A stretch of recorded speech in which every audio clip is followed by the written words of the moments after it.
Syria's Idlib region was quiet but tense on Friday with a lull in Russian and Syrian air raids that have pounded the last opposition-held enclave in Syria, residents and opposition sources said, after Turkey and Russia declared a ceasefire.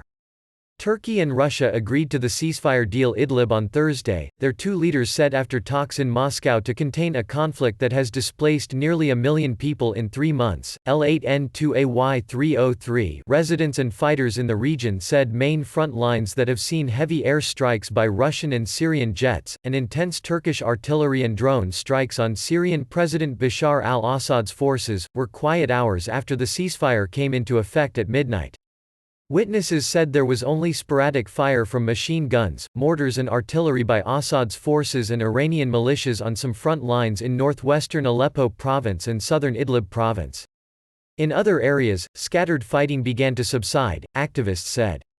In the first hours we are witnessing a very tense calm from all warring parties. Ibrahim al-Idlibi, an opposition figure in touch with rebel groups on the ground said. Everyone is aware that violations by any side would be met with a response.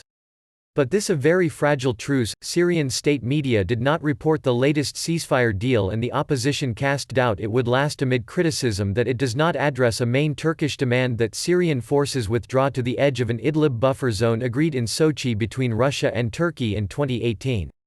This time, they agreed to establish a secure corridor near the M4 highway, which runs east to west through Idlib, and hold joint patrols along the road from March 15. Wresting control of the highways in the northwest, two of Syria's most important pre-war arteries from insurgents, has long been a main goal of the Russian-backed campaign in a bid to shore up Syria's sanction-hit economy.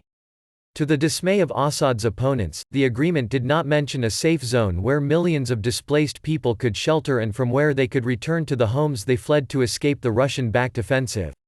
No one has mentioned a safe zone or areas of withdrawal. There is no pullout, and where will the displaced go? They would never accept going to regime areas.